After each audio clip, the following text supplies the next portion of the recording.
right.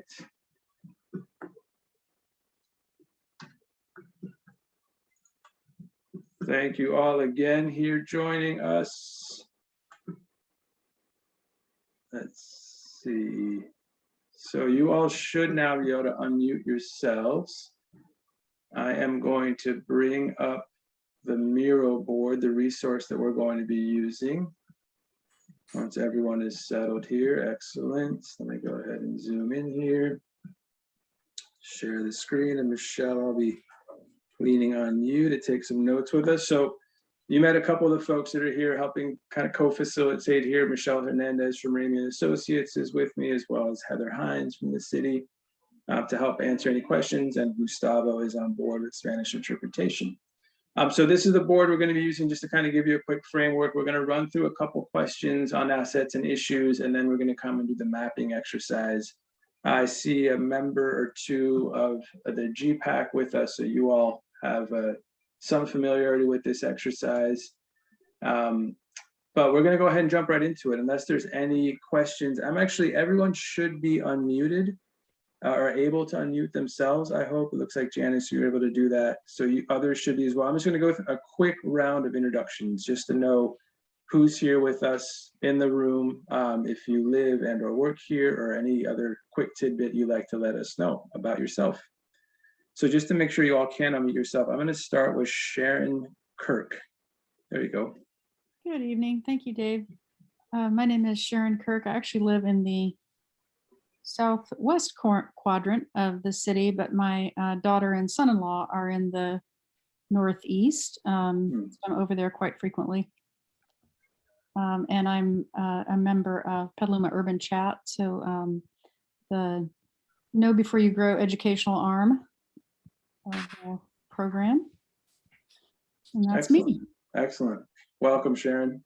Next, we'll go to Alia Prince. Hi, what were the questions we were answering? Sorry. No problem. Just, I'm assuming you probably live in the city, so where you generally live in the city, and or if you work in the city, and anything else you'd like to let us know about yourself in a short amount of time. Yeah, so I live in the northeast section of town. Grew up on the east side. I've lived here my whole life. Great. And raising my family here.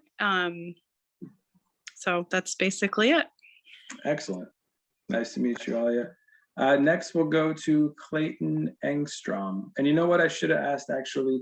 I might come back to the other ones. I want to know what you love about Petaluma. That's the one question I have for you. So where you generally live and what you love about Petaluma. So Clayton, over to you. Hi, everyone. Clayton Engstrom. I've grown up here, elementary school, all the way through high school, work in town. I'm a local real estate broker, have been for 36 years. And I'm looking to retire here. And that's why I'm involved in this sort of thing. What I'd certainly love to see more of is more downtowns pop up in these different areas. Certainly the Northwest has that opportunity. The Northeast, certainly where Adobe Lumber is, like to see some kind of European flavor where they have squares where people conjugate. I think Excellent. That would be really important. Excellent. Thank you so much, Clayton. Next, we're going to go to Jackie.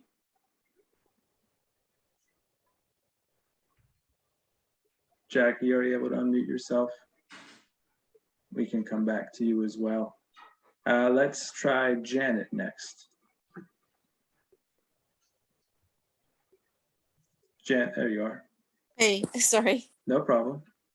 So my name's Janet. I live on the northeast side, and I've been here about 10 years.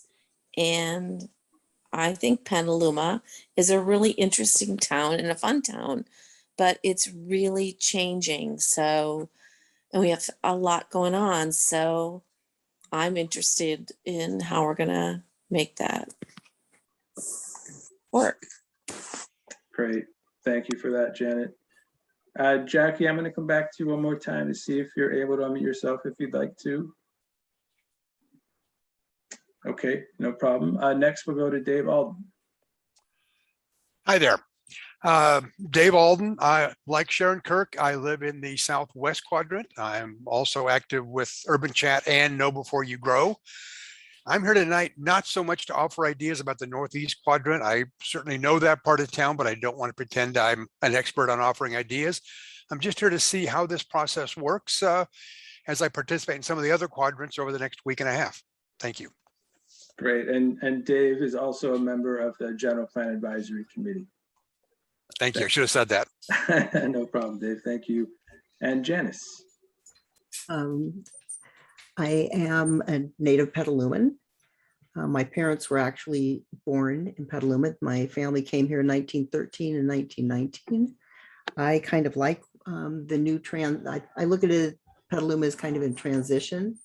And I really like the new people coming in. I like a lot of things that are going on, but I have a lot of concerns. And that's why I'm on the General Plan Committee.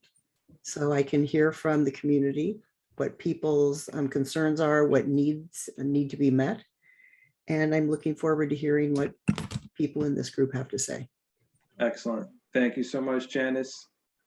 So with that, Alia and Sharon, please feel free to share what you love about Petaluma as well when we come back around to you. But let's go ahead and jump right in with this first question, and we can kind of take these one question at a time so that we can really kind of focus in. But you all started to mention some of what makes Petaluma unique, but specifically in this area, thinking about, and I'll go back to the map again just to make sure everyone is kind of acclimated as to what area we're speaking to tonight.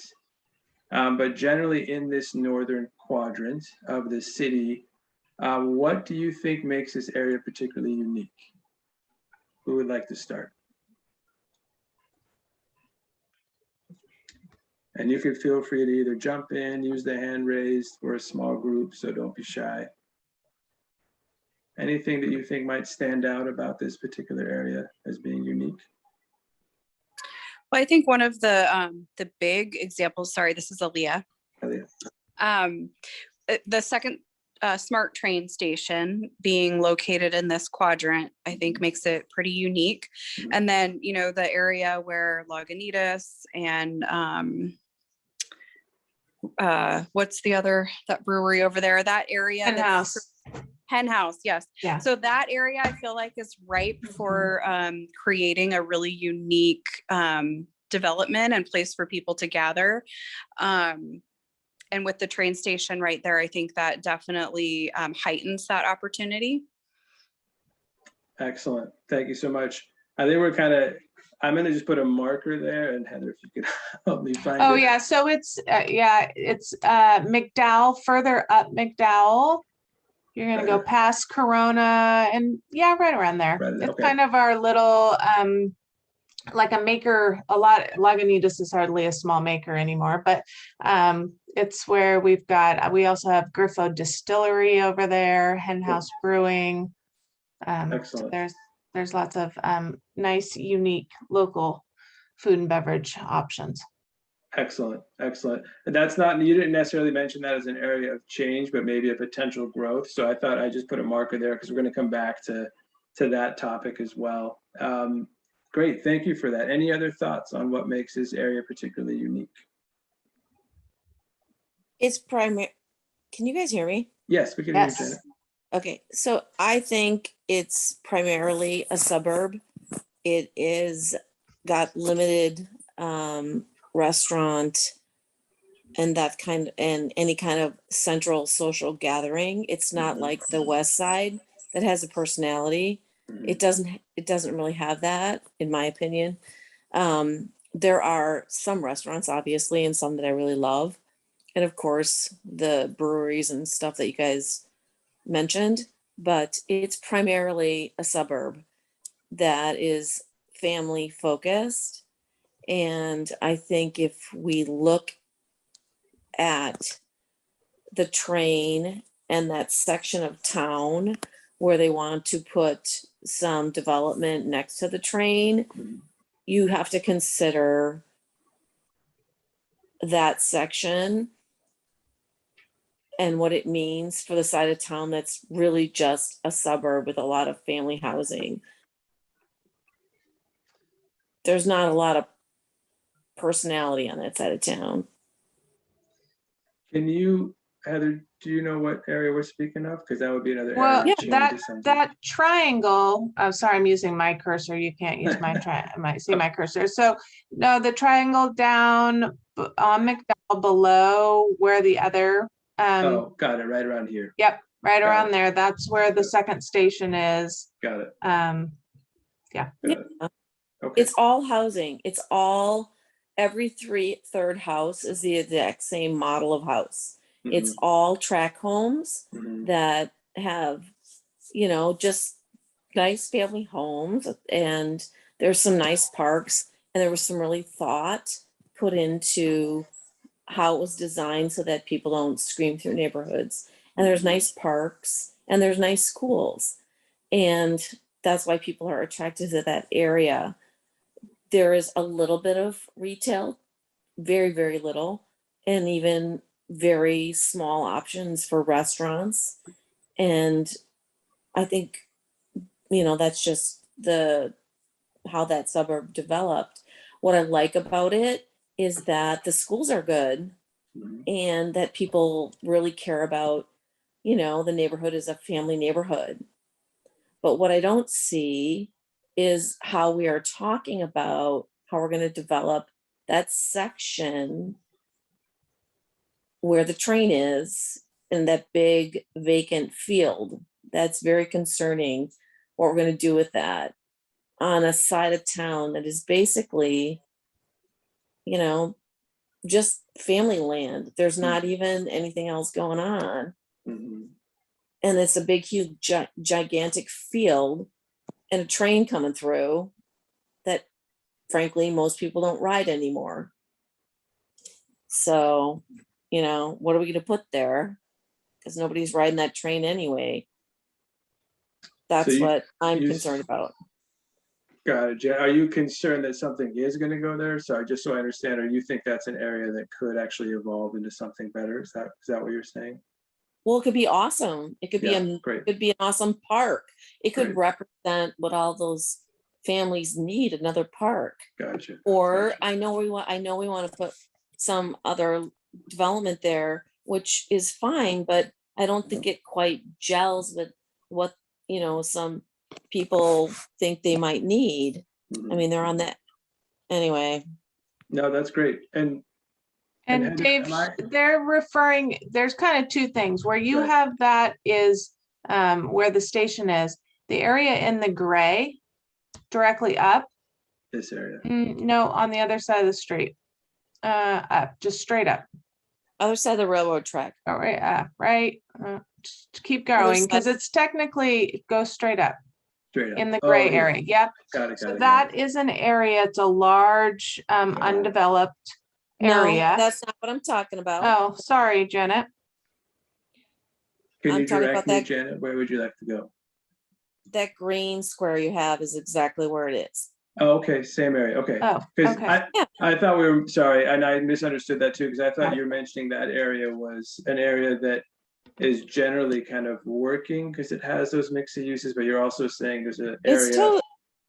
It's a big field. It's a Got it. big with empty, it's got big empty rotting steel drums laying in it right now. Mhm. And there's argument over what to do about it. Got it. And it's right on the smart train track. Got And it. it's right next to two small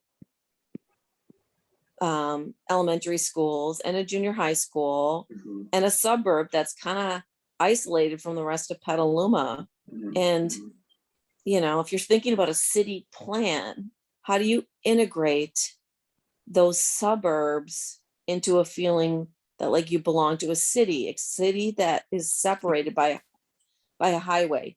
We're Got it. separated by a freeway. And so there's like an east and a west side.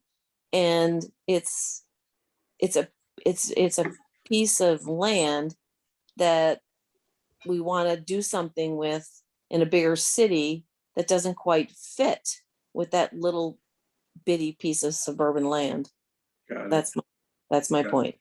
That makes sense. That makes sense. Yeah, no, this is great because we're kind of answering a few of the questions that we have lining up. So that's why I want to kind of throw some markers on the map, but that's really helpful.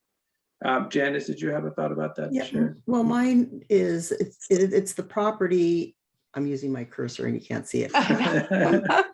Where the Scott property is, Heather, you know where I'm talking Yeah, about. that's the where I was talking about that That's I up thought here. Janet was right, that property. Okay. Oh, is that And- property up for, is that changing? What is that? I know it's private property right now. What's going on there?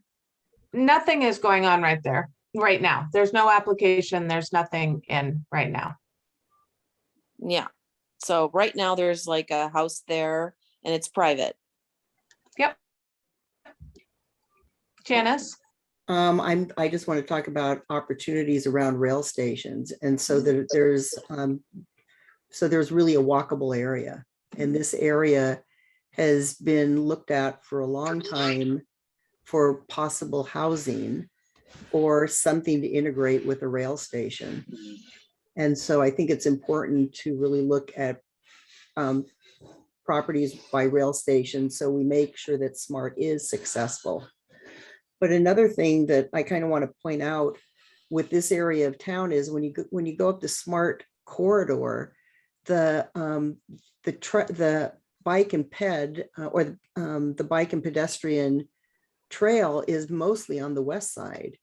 And I feel as though we need to really look at how we can have more accessibility to the SMART trail. So West Siders can, and that's why I always look at areas where you can actually put bridges across the river and make trails so things integrate a little bit better, because the east side is definitely separated. Janice, so your comment was that we need to make the rail accessible. I'm not sure how many people that live in that subdivision that you've highlighted on the northeast side would take that train, because most of them are not going to take the train to go anywhere. So I don't know who's going to hop on that train, maybe 2 or 3, but you know, I am not a believer that the train is sustainable without significant funding by government on a long-term basis. It doesn't mean I don't support it. I'm just saying, I live there. I know a lot of people that live there. They're not going to hop on that train to get to their jobs in general. And if you want to build commuter bike lanes, Petaluma Boulevard, fix it, because that I watch so many people walk down that and bike down that. It's crazy. And those are people that need it right now. People on the northeast side, their kids are riding around on their side streets and they're not trying to bike to work. Think about bike to work, not pleasure biking, and build bike lanes where people need to bike to work, not for pleasure. I'm actually not speaking of pleasure. I'm really looking at the integrating a system so we can get around this town safely, because I really agree with you. I think Petaluma Boulevard, we could do some real upgrades for safety. The Corona overcrossing is a perfect example of something that is so dangerous, and it's just filled with cars and trucks every day. And I appreciate your comments, because this area has, in my opinion, has been neglected for a long time.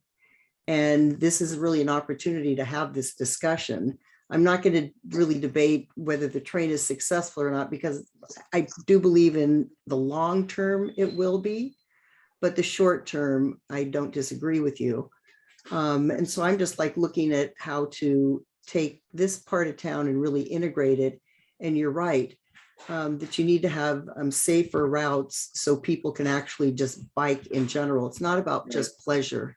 Yeah, I'm gonna thank you all for that. That's excellent. I'm gonna move us on here. There's a couple other hands up. You all are doing a fantastic job of answering all the questions I wanted to ask you, which is great. And that's why I'm trying to keep up with the markers, and Michelle, do your best. Just put in the notes where you can. But we were going to talk about some assets. We're going to talk about some issues, and then we're going to talk about areas of change that you want to see, and then areas of stability that should stay the same, and then improvements, which is the transportation improvements that we're talking about. So you all are talking about everything all at once, which is fantastic. So we're just going to keep going kind of generally with that vibe, but feel free to answer any of those questions and we'll kind of keep it moving here. Aaliyah, I'm sorry, I keep mispronouncing your name, I think. Is it Aaliyah? I see It's your hand up. Aaliyah. Okay, Yeah. perfect.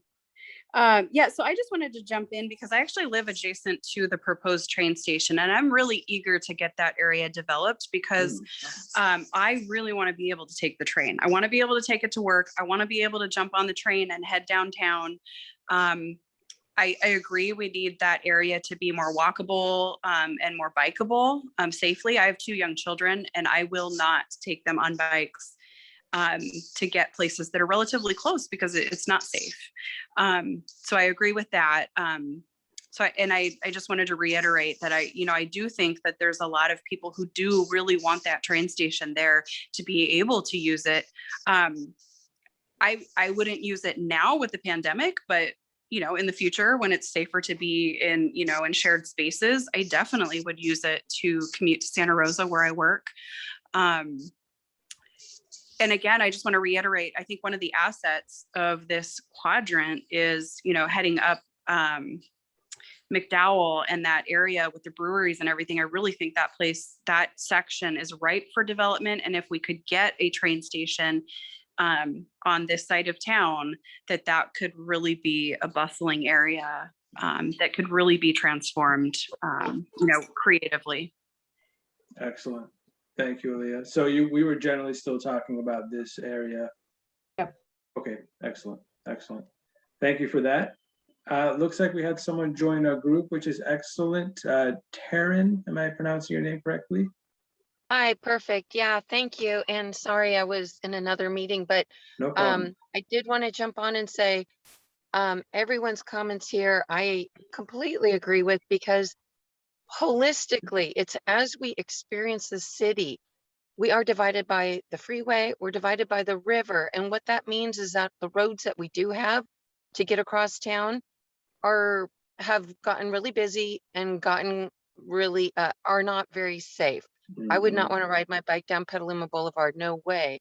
But I agree that that cluster there, that area is an asset and completely makes sense from a city planning perspective and from a transportation perspective to apply a lot of vision for development.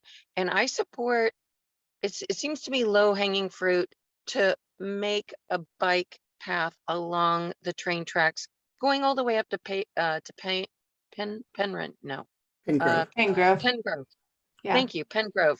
I think we need more than one bike arterial.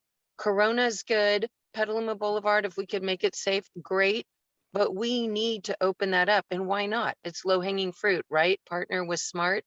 We need much more cross connectivity so that we can be away from traffic. I wouldn't want anyone on our streets, not kids, not adults driving or riding their bike rather. Thank you. That's it. Thank you. Thank you. That's great input. Thank you so much. Sharon, you haven't had an opportunity to contribute. Just want to give you space if you'd like to add your thoughts into the mix. Sure, I appreciate what everyone's saying about the need to improve access to this quadrant and access to the rest of the city from this quadrant. I think that's one of the complaints that my daughter and son-in-law have, that it's a nice suburban neighborhood, but it's really difficult to get out and difficult to get out safely. I'd love for my grandchildren to be able to come, ride their bike across town and visit me. It's not very far, but they're certainly not able to do that today because it's unsafe. And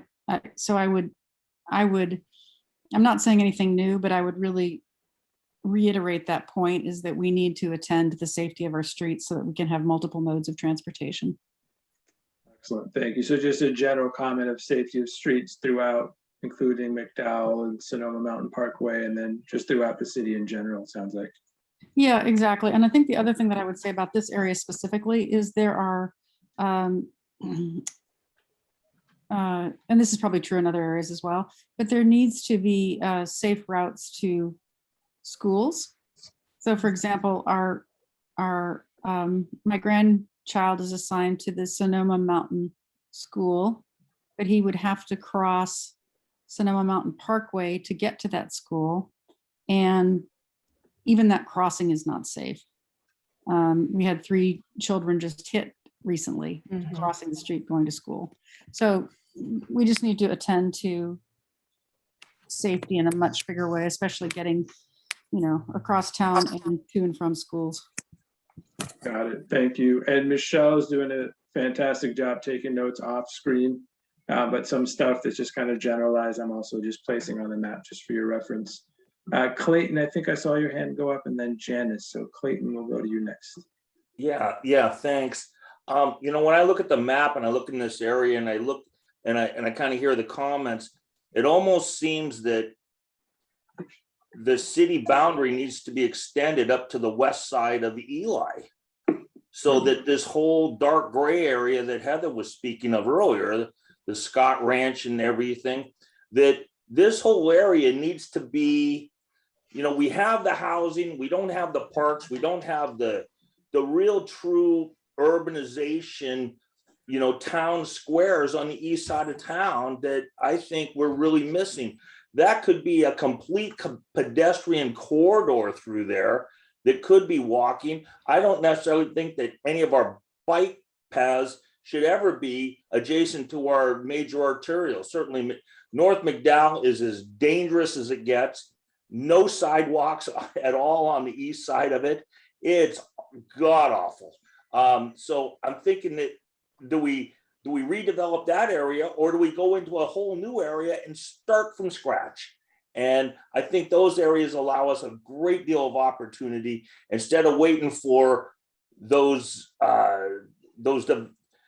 currently developed areas on what would be the east side of McDowell to develop. I just think that we should be more visionary than that, and instead of waiting another 40 years for something and maybe somebody to go out of business and then redevelop it, is to let's look at paving a brand new path and start from scratch and do it right. Great. Thank you for that, Clayton. Appreciate it. Yes, Janice. Just comment on the rail crossings. And you have at least 200 trucks from the post office that get off at Washington Street.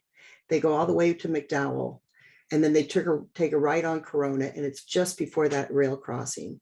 And I really think we need to start looking at keeping trucks on the freeway if we can, to get off for this particular area. And it's just really dangerous if you people that have children, and we're expecting people to do more biking and pedestrian, ped walking. How do people really get across that rail crossing, and what is the city plans for that? And also, how do you move trucks away from certain areas? And it's better for our streets because they tear them apart, and that goes into noise level. I happen to live closer to McDowell, not on McDowell, but back from it, and the noise level has really increased, and the pollution level. And so I think we need to start looking at whether it's sound barriers or just looking at truck routes that are reasonable truck routes. I understand there are trucks that are going to have to use this area, so I'm not saying no trucks, but when you get about 200 trucks a day for the post office, and then they have to take that left-hand turn, everybody that lives in that area is in peril.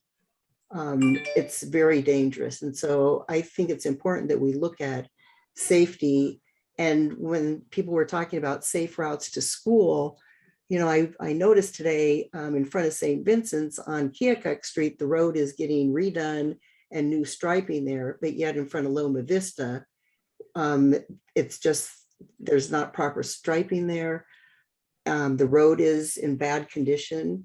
And so we really need to look at equity for all areas in the community. So I really appreciate everybody's comments. Thank Yeah, you, and Janice. I'm seeing Susan's comment too in the chat about how much people are bringing up, transportation and different modes of transportation and how to get around safely. So definitely a theme. And I think a lot of the things that are coming up that we're hearing about, especially in that area of McDowell, is it's the potential for change. But as an area like that changes from things like the the post office and some of the kind of heavier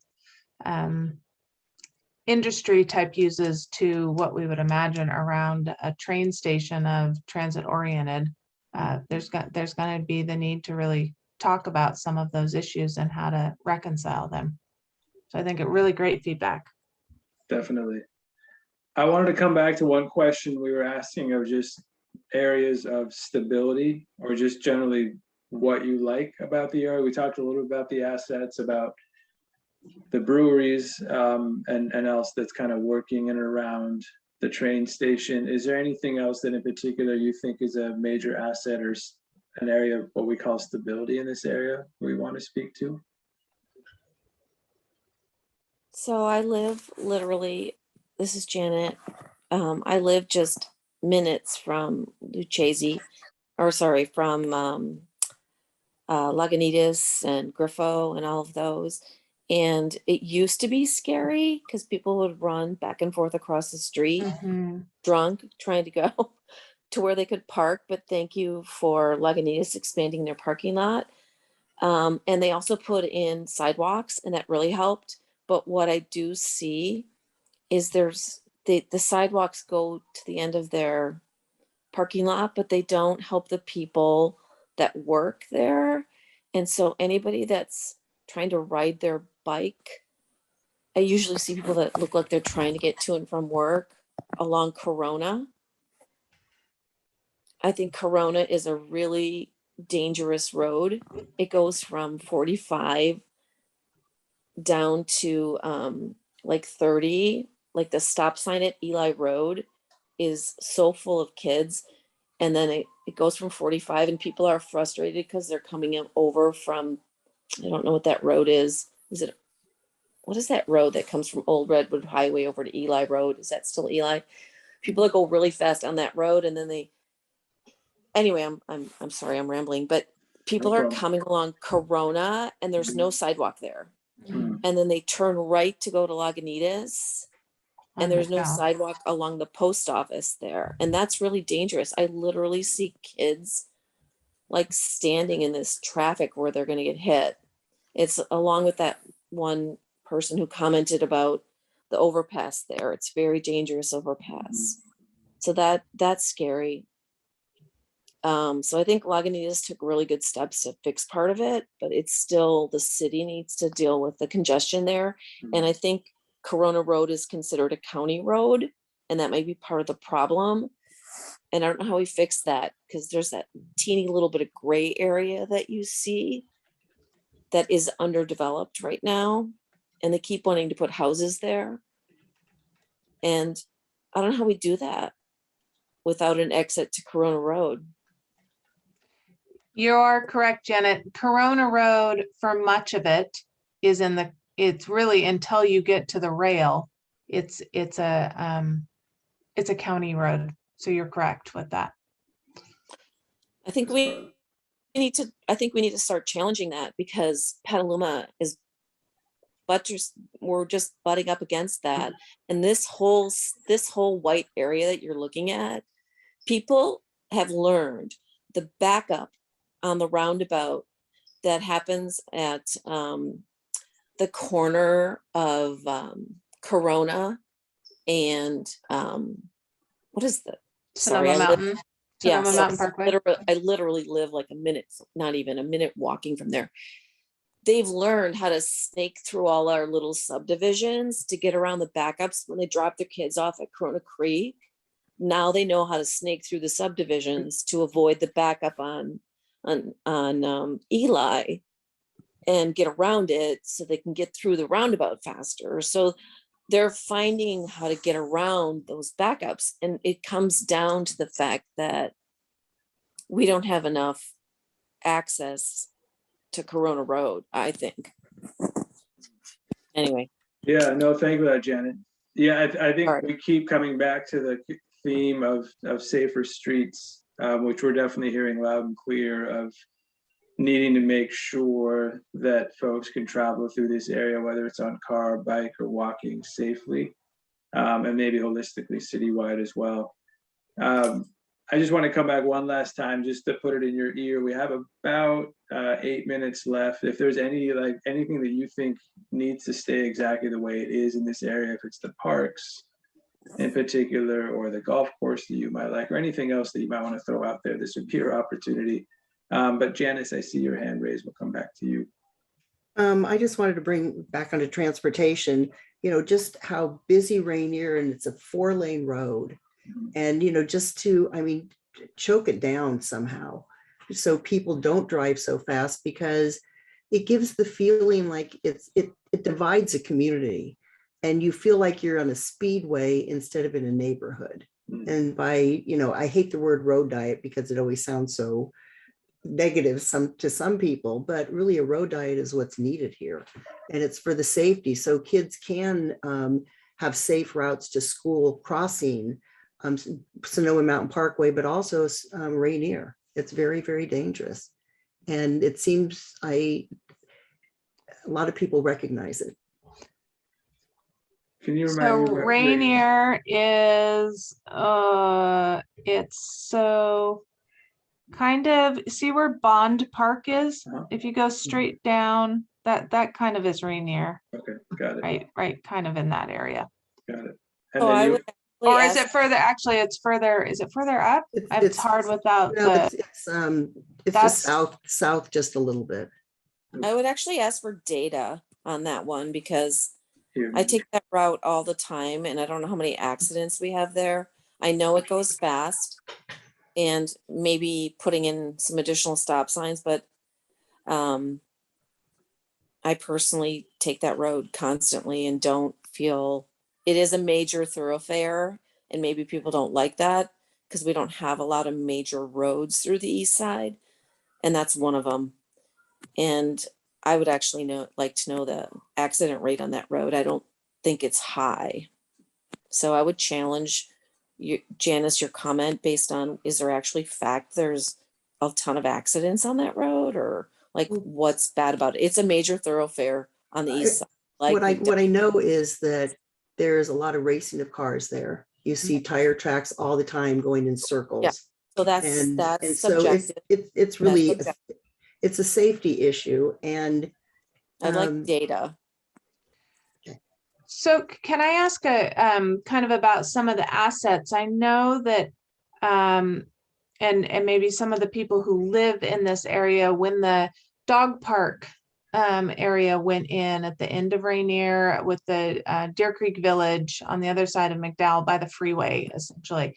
It seems to me like every time I drive by, there's always people there. Is that an area that is been used mostly by people in the neighborhood, or do you have a lot of people driving from other neighborhoods into that to utilize that? I'm not sure if anyone can answer that, but I'm can curious probably answer that. how much it's a neighborhood used versus now a city used asset. The dog park, I've talked to quite a few people there, and it's people from the neighborhood, and it's people that come from all different areas to use that dog park. I'm surprised. I mean, they come from Cotati. If they live in Santa Rosa and they're driving home, they'll stop. But the other thing is because since COVID, I see more people walking on Rainier and walking to the shopping center and, through the creek area. I mean, you see more people walking, and it's the first time that I've ever seen that many people walking with animals and just walking in general. Mm-hmm. And I think, and that's why when I go back to Rainier, it's not just about cars and getting someplace a second faster. It's really about safety and having a sense of a community. So I go to that dog park every single week, and there's a really mix there. There's a lot of people that just see it and go and stop by and go. It's lacking any place for people to be in shade. It's kind of a sad dog park. It's so dry that people are afraid to let their dogs run free because the dry dirt cracks, and if the dog runs, their feet get stuck in it. So it's a dog park that's it's not a great dog park. So I wouldn't be as positive as Janice on that one, but I would say it's super needed. We need a dog park there. It just needs some love and care, like trees, and something that would actually make it more attractive and easier for the dogs to play. But it is definitely not just a community dog park. I mean, I'm there every week, and there's actually some regulars, but also a lot of people that just kind of see it and come by. So I have a very different experience than Janice, and I go there every week with my dog. Heather, am I in the right location? Is that generally where it is? I mean, that's the Deer Creek, right? It's literally where we're near dead ends. Yeah, into the so if you freeway. pull it down towards the freeway a little bit, you're generally in the right area. Okay, cool. Yeah, And then it's a pathetic dog park. That's how I would describe it. A very sad dog park, but it's very needed. Sounds It's nothing that what I would say is something that would make you feel good about living in Petaluma. Sure, But so- I'm leaving. I gotta go pick up my daughter. Okay, Good night. Thank you, Bye, Janet. So much. So it sounds Thank like you, thank you. Thank you so much, Janet. So it sounds like that's a potential asset that might just need some improvement. Yep. And Sharon, I saw your hands up. I want to give you a chance to contribute, and then I think we're going to go ahead and close the room and join the rest of the group. So Sharon, you should be able to unmute yourself. Okay, great. Thank you. Yeah, just a few observations about the parks in this area, and a request that we rethink how we're managing them. So Meadowview Park, we walk by there frequently. It's rolling little mini hills with trees around the perimeter. You can't use the rolling hills because they're not flat for any games. So it's a little bit schizophrenic in terms of how it's designed. So I would suggest that when we think about what we're going to do with parks, use this as an example of a park that doesn't quite work. It would be great to either fully plant them with trees, so you have different gathering areas, or level areas so that they can actually be used for playing fields. And there are a number of parks. I mean, I think the dog park is a good example too, where we need more trees. It's just going to keep getting hotter and hotter and hotter, and we shouldn't be having, expanses with no trees. And again, not that kind of schizophrenic park design where you have grass that you can't use and no shade. So Excellent. Thank you so much, Sharon. So with that all, I'm going to go ahead and close actually the other small groups. So they're all going to come back and join us. Michelle, I'm going to ask if you can please grab any of the chat comments and put it on our board now. Thank you so much all. That was really, really informative. I'm going to close all the rooms now and ask the rest of the folks that went to the other rooms to come back here. And then we'll have a short report out of all the great input that you all have provided here tonight. And then we'll do a quick overview of next steps. So let's wait a couple seconds here. We'll have folks join us back in this room.